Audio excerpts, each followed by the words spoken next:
Olá pessoal, esperamos que todos estejam bem. Nesse episódio que começa agora do Valor Explica, falaremos sobre rating. E para esse rápido bate-papo, quem está aqui comigo é a Luísa Ribeiro, do time de gestão 555.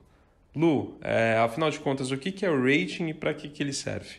Então, Arion, o rating é uma classificação do risco de crédito de um agente econômico, que pode ser uma empresa, um ativo ou operação específicos e até países e estados. Ou seja, é uma avaliação da capacidade que ele tem de honrar os seus compromissos financeiros, de pagar as suas dívidas. E, portanto, é como se fosse uma nota que representa a saúde financeira desse agente e é emitida por uma agência classificadora com base numa série de indicadores e métricas que dizem respeito à capacidade de geração dos fluxos de caixa, do nível de endividamento, taxa de juros, o contexto político do país em que ele está inserido, entre outros. E serve como uma medida do risco associado a ele. Assim, simplifica bastante a vida do investidor, já que nem todos têm o conhecimento ou tempo necessários para realizarem suas próprias análises e encontram no rating uma ferramenta confiável para se basearem na hora de investir. Além de funcionar como um ótimo instrumento comparativo entre emissores e operações, permitindo comparar agentes de segmentos bastante distintos, e como baliza para as taxas de remuneração, já que quanto maior o risco, maior o retorno exigido. E, basicamente, como é que funciona a escala de rating de uma agência? Olha, a escala pode apresentar pequenas variações de uma agência para outra, mas no geral ela vai de AAA, que é a melhor nota possível, ou seja, a que representa o menor risco de crédito, até D, que representa a maior probabilidade de não pagamento da dívida, ou default, como a gente chama.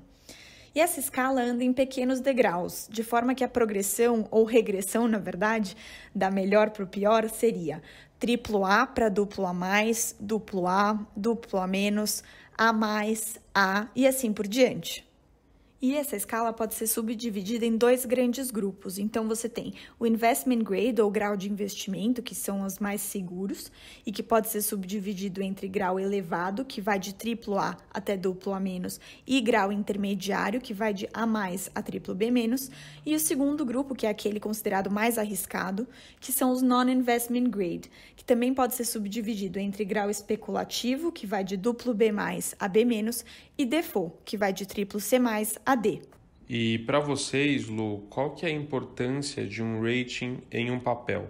Para nós, a importância do rating está na sua utilidade como medida comparativa entre emissores e papéis e como parâmetro das relações entre níveis de risco e taxas de remuneração do mercado, como eu já havia dito anteriormente. Mas dado que nós realizamos as nossas próprias análises, ele funciona mais como um ponto de referência do que como um fator determinante nas nossas decisões de investimento. Tá, entendi, mas isso não quer dizer que não ter rating é algo ruim, certo? Não, de forma alguma. No caso dos FDICs, por exemplo, que podem ser estruturas bastante complexas, muitas vezes uma análise tradicional não é capaz de contemplar todas as especificidades e mecanismos de segurança que o produto apresenta, e por isso não consegue mensurar o risco corretamente. Em outros casos, em que o risco da operação desvia consideravelmente do risco do emissor por conta de garantias ou outros instrumentos, também. E, além disso, a obtenção de uma classificação de risco, ainda mais de uma das Big Three, que são as principais agências, que hoje são a Moody's, a Fitch e a Standard & Poor's, também chamada de S&P, é bastante custosa. E por esses motivos, em caso em que ela não é obrigatória, alguns emissores optam por não obtê-la, mas isso não quer dizer que o produto não seja um bom investimento. Luísa, obrigado pelas explicações. E se você que está nos escutando tiver sugestões ou dúvidas, pode nos procurar diretamente ali no nosso site ou nas nossas redes sociais. Brigadão, até a próxima.